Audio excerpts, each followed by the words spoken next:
है बहन, आप कैसे हैं। आज के ऑनलाइन क्लास में आपका स्वागत है। सर्वेषां शुभम भूयात्। आज हम आपको उदिता कक्षा षष्ठ में जो नई पुस्तक उदिता चल रही है, इसी उदिता के यही उदिता जो चल रही है, इस उदिता भाग 6 इसका नाम लिखा गया है। इसमें अध्याय 4 मैं आपको पढ़ाऊंगी। 3 अध्याय तक मैं पहले ही पढ़ा चुकी थी, बीच में मैं व्याकरण पढ़ाने लगी, तो आज मैं अध्याय 4 पढ़ाऊंगी, जो कबीरदास जी की साखियाँ। साखी का अर्थ होता है बच्चों साक्ष्य, प्रमाण, सबूत जिसको कहते हैं। तो कबीरदास जी एक संत शिरोमणि ज्ञानाश्रयी शाखा के कवि कहे जाते हैं। आप अभी छोटे हैं, इतना सब कुछ यही जानिए कि एक बहुत बड़े संत थे। कबीरदास जी की एक एक दोहे में जीवन में उतारने के लिए, जीवन के व्यवहार में लाने के लिए अनुकरणीय है। अनुकरण करने अर्थात उसको सीखने के योग्य है। कबीरदास जी की जीवनी मैं आपको जीवन परिचय आपके व्हाट्सएप पर भेज दूंगी, उसे अपनी कॉपी में आप नोट कर लेंगे। अभी मैं उनका कुछ यह साखी परंपरा कब से चली, गोरखनाथ जी को नाम आप सुने होंगे, जिनका मंदिर गोरखपुर में है। तो गोरखनाथ जी और नानक देव के समय से साखी की परंपरा थी, और इस साखी के माध्यम से कबीरदास जी ने जीवन जीने की ढंग, कला कैसे होनी चाहिए, मनुष्य को अपने जीवन में क्या छोड़ना चाहिए, क्या अपनाना चाहिए, कैसे उनको जीवन जीना चाहिए, अपने दोहों के माध्यम से उन्होंने बताया है। अब आप ध्यान से आप सुनेंगे। अगर पुस्तक आप नहीं खरीदे हैं तो जल्दी से खरीद लीजिए, नहीं तो आपकी पढ़ाई में अवरोध होगा। शब्दार्थ, ज्ञान का अर्थ होता है जानकारी। दिस का अर्थ है दुख। म्यान तलवार रखने का एक तरकस जैसे सब रखा जाता है, उसको म्यान कहा जाता है, जिसमें तलवार रखी जाती है, तरकस में तीर रखी जाती है। गाली, गाली है अपशब्द। अब ध्यान से सुनिए, दोहे को सुन लीजिए और उसके अर्थ को भी देखिए।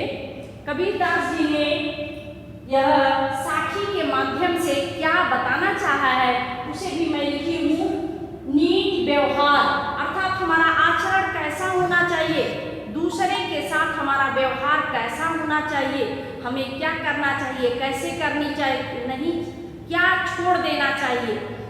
नीति, व्यवहार, एकता, समता, त्याग, परिश्रम, परोपकार आदि ऐसे भावनाओं को उन्होंने अपने साखी के माध्यम से, दोहे के माध्यम से बताया है, जिसे हमें जरूर पालन करना चाहिए।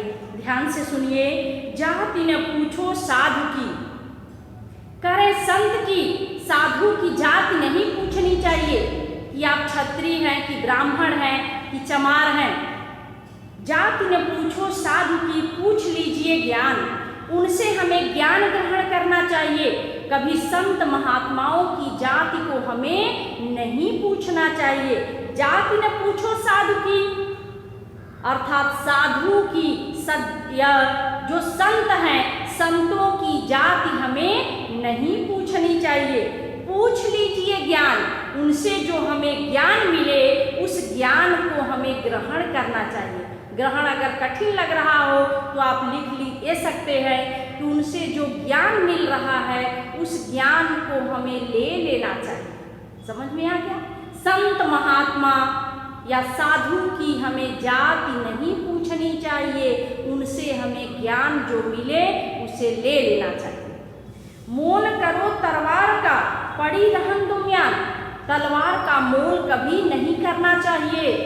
अर्थात तलवार का सही स्थान उसकी म्यान है, जिसमें वो रखी जाती है। तलवार जब भी म्यान से अलग होगी तो अर्थात वह अच्छा सूचक नहीं होगा, अच्छा नहीं होगा। लड़ाई में, झगड़े में देखते हैं तलवार निकलती थी, राजा महाराजा लोग युद्ध करते थे।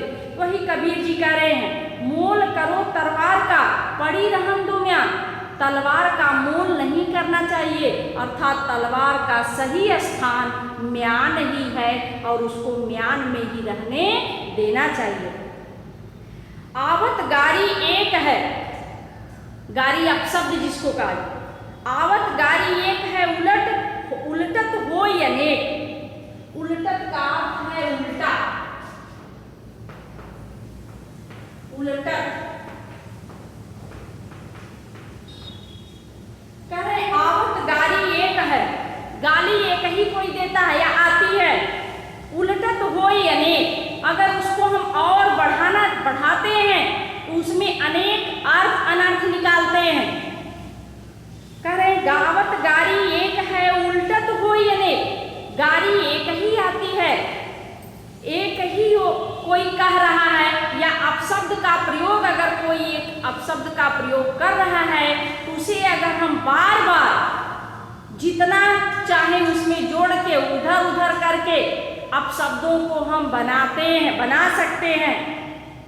कह कबीर नहीं उलटिए, कबीर दास जी कहने उसे कभी उलटना नहीं चाहिए, अपशब्दों को बढ़ावा नहीं देना चाहिए। वही एक की एक, अर्थात जो एक है उसी को समाप्त करने का प्रयास करना चाहिए। अब इसका सही अर्थ सुनिए कि आवतगारी एक है, अर्थात हमारे अंदर अगर एक भी अवगुण आ जाता है, गाली देना अवगुण है, अच्छा गुण नहीं है, दोष है। अगर हमारे अंदर एक भी अवगुण आ जाता है तो उसे हमें समाप्त करने का प्रयास करना चाहिए, न कि उसे हमें बढ़ा चढ़ा करके, अर्थात नहीं, हमें अपने अंदर और अवगुणों का विकास नहीं करना चाहिए। फिर से सुन लीजिए, आवतगारी एक है उल्टत हो अनेक। हमारे अंदर, हमारे मन में, हृदय में अगर एक भी अवगुण आ जाता है तो उसे हमें समाप्त करना चाहिए, न कि उसे और बढ़ाना चाहिए। अर्थात अवगुण को तुरंत, दोष को तुरंत समाप्त करना चाहिए। यह मात्र मैं 2 दोहा पढ़ाई हूँ, इसी दोहे को ध्यान से वीडियो में आप सुनेंगे। सबसे पहले आप कबीर जी का जीवन परिचय लिखेंगे, शब्दार्थ लिखेंगे, इसके बाद आप इस दोनों दोहे को लिख करके इसका अनुवाद भी वीडियो को देख करके लिखेंगे। धन्यवाद। आज के लिए बस इतना ही, शेष अगले वीडियो में। आपका दिन मंगलमय हो।